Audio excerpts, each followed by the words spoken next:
In this video lesson, we are going to learn how to draw simple covalent Lewis dot structures. This is a Lewis dot structure for an entire molecule, and we are going to learn how to put them together from the individual atoms' Lewis dot structures. So Lewis dot structures are really just a way to show the two-dimensional structure of molecules. Two-dimensional. Okay. And what we're going to show is pairs of electrons are shared between two atoms to allow each atom to have a stable octet. So a pair of electrons in this kind of a diagram are shown as either a pair of dots, like here, that's a pair of electrons, or as a line between the atoms, right here. Right? So this line is a bond. It is a shared pair of electrons. So if you were to count up electrons around this chlorine, it has 2, 4, 6, and then these two count for 8 electrons for the chlorine. For the carbon, it also has 8 valence electrons around it if you count each line containing 2 electrons. So 2 electrons here, 2, 2, 2. That's 8 total electrons that the carbon sees, and so the carbon's octet is satisfied. Now, in this particular Lewis dot structure, two atoms, but like, for example, between this carbon and this chlorine, they are sharing 2 electrons. But there are instances where two atoms may share 4 electrons or 6 electrons, right? And so this right here is one pair of electrons.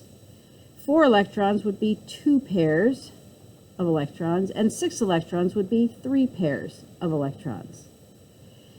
This is what we call a single bond. So this is a single bond, this is a single bond, this is a single bond. A single bond is when only 2 electrons are being shared between 2 atoms. When there are 2 pairs of electrons, we call this a double bond. And when 3 pairs of electrons are being shared, this is called a triple bond. Okay, we'll see some examples of those in a bit. A single electron, however, can only be shared by 2 atoms. Okay, a single electron cannot be shared. For example, there's each of these electrons in this bond is only shared between these 2 atoms. All right, so let's talk about constructing a simple, and I'm going to emphasize simple, Lewis dot structure. We have to start by knowing and drawing the Lewis structure for each individual atom. Right, and so if you recall, we have looked at dot structures here. Everybody in group number 1 has 1 valence electron, so 1 dot. Everybody here in group 2 has 2 valence electrons, so we show those as 2 dots. This is group 13, 14, 15, 16, 17, and 18. Right, everybody in group 2, or group 13, has 3 valence electrons. You can remember that by the 3 of the 13. So that's how we'll draw those dot structures. Group 14 has 4 valence electrons. We will draw those as 4 single electrons because, I'll explain it here in a moment. Group 15 has 5 valence electrons. That's 1 pair of electrons and 3 singles. Group 16 has 6 valence electrons. It's 2 pairs and 2 singles. Group 17 has 7 valence electrons. That's 3 pairs and 1 single. And then group 18 has 8 valence electrons, shown as 4 pairs of dots. The exception here is helium only has 2 valence electrons, and that's okay. All right, so if we take a closer look at carbon. Carbon is in group 14. It has 4 valence electrons, right? 4 valence electrons. We will draw those as single dots. Make little bullet points here. We'll draw those as single dots. What that means, anywhere there is a single dot, a single electron, that means, I'm going to say therefore, that's the triangle of dots means therefore, carbon can make 4 covalent bonds. Anywhere there is a single electron, that is where a covalent bond can be made. Chlorine, on the other hand, has what we call, these are called lone pairs, also called unbonded pairs. Because it's a pair of electrons, it's lonely, there's no other atom attached here. So that's why it's sometimes called an unbonded pair, because this pair of electrons is just hanging out here. It's not helping chlorine attach to another atom. So chlorine has 3 lone pairs and 1 single electron. Therefore, chlorine can only make 1 covalent bond. So that's the trick that you're going to look for. Knowing how many single electrons there are around an element's Lewis dot structure will dictate how many covalent bonds it can make and where it can attach. Okay, so now that we know how to put electrons in a Lewis dot structure around a single element, we now have to figure out how we're going to put these elements together to make a compound, to make a molecule. Okay, and so the strategy here is to start by choosing a central atom. What atom are all the other atoms going to attach to? If there are only 2 atoms in the molecule, well, there is no central atom. You can't have a center atom if there's only 2 atoms in the molecule. But if there are more than 2 atoms in the molecule, you must choose a central atom, and you must decide which atom is the central atom, and here's how. The atom that can make the most bonds, meaning it has the most single electrons, typically that's going to be your central atom. It has the most opportunity to bond, so it will be like sort of the hub where all the other atoms will attach to.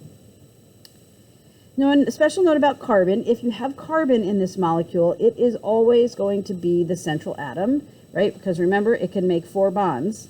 So that's quite a lot, and therefore that makes carbon sort of king for being the central atom. If there are more than 2 carbon atoms present, no big deal. You're just going to form a carbon chain. For example, something like that. Okay. Another special note: if you have a hydrogen or a halogen, remember a halogen is group 17. This is fluorine, chlorine, bromine, iodine. If you have either hydrogen or a halogen present, they are never the central atom, because they can only make 1 bond, right? And so because they can only make 1 bond, they are not going to be the central atom. There's just not many opportunities for other atoms to attach to it, just 1. So once you know what your central atom is going to be, you are going to arrange the other atoms around your central atom, and you're going to start to draw bonds where there were single electrons. Your goal is to make sure that every atom has an octet, 8 electrons. The exception is a duet, only 2 electrons for hydrogen. You must do this with the exact number of valence electrons you started with, so don't add or subtract electrons. Your final diagram, make sure all valence electrons are shown like this. Okay. Shared electrons are shown as lines, right? So that's a shared pair of electrons. And each line that you draw is considered a covalent bond, and it represents 2 electrons. Lone pairs, which are electrons not used in bonding, right? Remember, they're also called non-bonding pairs. They are placed in pairs of dots, drawn as 2 dots next to each other on each of the other sides of the element symbol. Right, so those are lone dots right there, or lone pairs. Okay. All right, so now let's try some practice. And here we have a couple of examples to start with. All right, so we're going to start with CBr4. And I'm going to do this. And I'm going to bring carbon like that. Carbon with its 4 single electrons, And then I have 4 bromines that I'm going to bring to the party. And these 4 bromines are going to have to arrange themselves around the central atom. So bromine can't be the central atom because, you know, it can make that connection right there, but then it's done. We have to account for all of these atoms in this molecule. So you probably see what's going to happen, right? Everywhere there are single electrons, you are going to line them up, like so. Okay. And where there are the 2 single electrons coming together, you can either draw those as a pair of dots or you can draw them as a line. It's really correct either way. So I'll show you what I mean. You can either have 4 lines coming out of that carbon central atom. We will then write the symbols all the way around. And those lone pairs of electrons must always be shown. So there's a lot on this molecule, but you just have to take the time, otherwise this Lewis structure is not correct. You have to show all the non-bonded pairs. So you can either draw it with lines for the shared pairs, or if you don't want to show the lines, you can show the shared pairs of electrons like so. But you still need to draw all those unbonded pairs of electrons around each bromine. So either way is correct. I will, for this exercise, probably stick with this depiction. Okay. All right, let's take a look at HCl. For this, we need a hydrogen, which has a single dot, a single electron, and chlorine, which has 7 valence electrons. Right, so you can see here that we're going to attach them like so. Right, and so our Lewis structure becomes H-Cl. I'm going to draw that as a dash. And then I'm going to put all those unbonded pairs around the chlorine. All right, let's take a look at C2H4. So I got to break up these other ones. So here's C2, and I need 4 hydrogens. 1, 2, 3, 4. Okay, so for this one, this is going to start to look a little tricky, right? Remember, carbons are always going to be your central atom, right? We're going to form a chain. I'm going to put the 2 carbons together, and I'm going to start sticking the hydrogens around, right? 2 carbons, 4 hydrogens, no more, no less, right? And I can see what's going to happen here. Right, so I'm going to have these 2 carbons, I'm going to have a line here, a line here, a line here, a line here, but these 2 single electrons don't have any atom attached to it. So here is where these 2 carbons are going to share 4 total electrons. That's 2 pairs, this pair and this pair. So we're going to be drawing a double bond between those 2 carbons. So let's start with the central atoms. You're going to draw a double dash between the carbons. That represents this shared pair and this shared pair.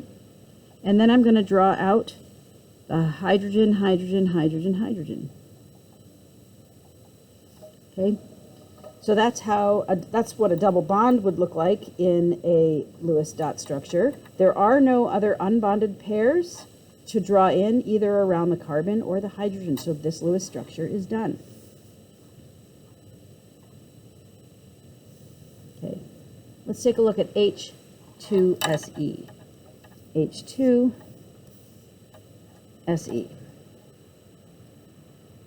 H2SE.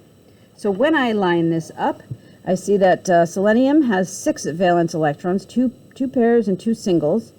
This selenium is going, this pair is going to be shared, and this pair is going to be shared. So this would be Se, that's our central atom. It had 2 single electrons where hydrogen only had 1.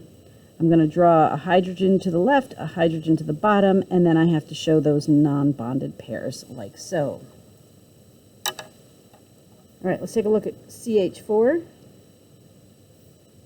CH4. Again, carbon is my central atom.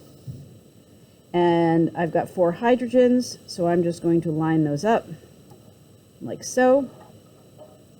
Okay, I've got a single bond, single bond, single bond, single bond. 1 pair of electrons, 1 pair of electrons, 1 pair, 1 pair. So this just looks like this. There are no non-bonding pairs around this molecule, so this molecule No extra dots need to be shown here. All right, let's take a look at this next one. C, I need a total of 4 hydrogens, because 3 and 1 is 4, but I need to bring in an oxygen now. Okay, so here's a situation where I need to decide where my central atom is going to be. Carbon can make 4 bonds, oxygen can only make 2. So I'm going to start with my central atom, which is carbon. Then I'm going to attach the next atom that can make the most bonds, which is oxygen. And let's see where we can put these hydrogens. If I put one there, if I put one there, if I put one there, and I put one there, then all the single pairs of electrons are accounted for, right? And so if we sketch this, I'm going to start with that center atom.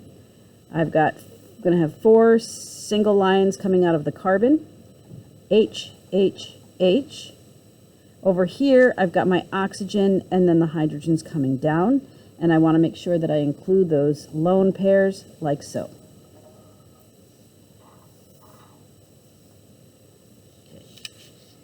Okay. Let's take a look at C2H2. So let's see, C2, C2H2. Okay, this one's definitely going to be tricky. We've got we've got a chain of carbons. They're going to be in the center. We're definitely going to have these 2 electrons bonding, right? And then I've got, you know, these 2 hydrogens. If I put them here, then what's happening with these electrons, right? Well, so when you have this situation, no other atoms to take those spots, you're going to have not only 1 pair of shared electrons between these 2 carbons, you're going to have a second pair and a third pair. This, my friends, is a triple bond. And we draw that as a triple dash between the carbons. And then I'm going to draw the hydrogens on the outside. For this molecule, there are no extra lone pairs of electrons. And this molecule's Lewis dot structure is completed. All right, let's go up and look at N2. Here's a nitrogen, and here's a nitrogen. Okay, that's it, just 2 nitrogens. I'm going to put them so that one of their single electrons is facing one another. And I notice that there are extra single electrons that don't have any more atoms to attach to. So what we are going to see here is another triple bond between these 2 nitrogens. So we draw that as a triple dash. Nitrogen does have an unbonded pair, so we're going to stick those on the outside like so. All right, the last molecule to take a look at is CO2. So there's 1 carbon and 2 oxygens. 1 carbon and 2 oxygens. And we're going to line it up so that a single electron is facing each side of the carbon. And there's no more molecules to have to place, but there are single electrons. We cannot leave those unattached. So we'll have this bond between the carbon and the oxygen, this bond between this carbon and oxygen, and on the other side of the carbon, we've got this bond and this bond. So carbon dioxide has a double bond here and a double bond here. So that looks like this. Each oxygen has a lone pair of 2 lone pairs of electrons, and I'm just going to sketch them as I see them like so. Okay. Sometimes you will see the carbon dioxide, the lone pairs written like this. Just know that those lone pairs of electrons are going to be sort of evenly distributed around those oxygens. Around those oxygens. All right, so in this lesson, we learned how to write simple covalent dot structures. We started with looking at dot structures of the individual elements, and then we learned how to put those individual elements together to form a Lewis dot structure for the entire molecule. All right, that's it for this video lesson. I'll see you back in the classroom.